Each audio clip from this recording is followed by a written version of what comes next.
Salut à vous, aujourd'hui 1er décembre, 33e jour de reconfinement. Eh bien aujourd'hui je vais vous parler d'un groupe américain, on va aller côté USA, on s'imagine sur une highway à travers les États-Unis. On va parler des Georgia Satellite. Les Georgia Satellite, du coup, quand je suis allé en Angleterre une fois, je suis tombé sur ce t-shirt là, donc j'ai décidé de le mettre ce matin, trouvé dans une friperie en plein Soho. Donc je vais vous parler des Georgia Satellite. Ça, c'est le premier album qu'ils ont sorti en 86, si je ne m'abuse. Ils ont été signés chez Elektra, ils avaient sorti un mini-album avant. Ils sont formés en 80, donc à Atlanta, en Géorgie.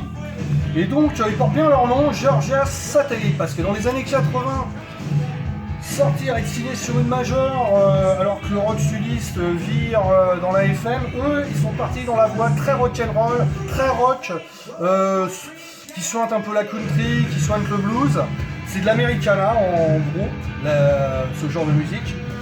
Et ce qui m'avait plu chez ces gars-là, c'est que ils ont une pure dégaine, simple.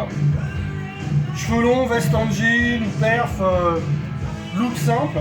Alors on n'est pas dans le rock sudiste parce qu'il n'y a pas de clavier, il n'y a pas 3 guitares, là il y a juste une batterie, un guitariste chanteur, une deuxième guitare et une basse. Donc on est au plus simple, efficace, tout dans l'énergie, tout dans le rock, tout dans le rock'n'roll. Ça swing.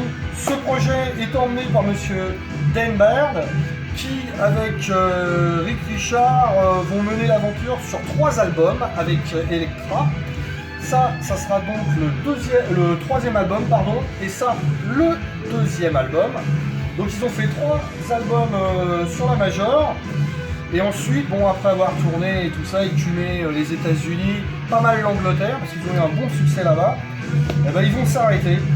Du coup, Dan Baird, il va partir en solo avec le batteur, accompagné de son batteur, et il va sortir 2 albums chez Def American, signé par Rick Rubin, le célèbre producteur. Donc ça c'est le deuxième album. Ensuite il va sortir 2 autres albums sous son nom, et après il va y avoir plein de projets. Les Yahoos, il va y avoir un projet qui va durer. Dan Baird on the Homemade Scene. Il va faire aussi un projet qui s'appelle les Bluefield. Genre pareil, il y a pas mal de choses. Il s'est fait accompagner par différentes personnes. Terry Anderson, une autre fois avec Ken McCann, guitariste des Dusters. Et puis il y a eu aussi Warren Hodge, le guitariste des Jason and the Scorcher, groupe aussi de country rock électrique, avec qui ils vont faire pas mal de projets. Malheureusement, je viens d'apprendre, Dan Baird est malade, il aurait eu la leucémie, donc j'espère que ça va aller pour lui. Malheureusement, j'ai un peu peur. En tout cas, je ne le savais pas, je l'ai appris ce matin après avoir pensé à parler de ce groupe-là. En tout cas, écoutez, si vous voulez écouter la Siegfried électrique, bien rentre dedans, qui swing, qui groove, je vous conseille les Georgia Satellite. Sur ce, je vous fais la bise et à demain. Ciao!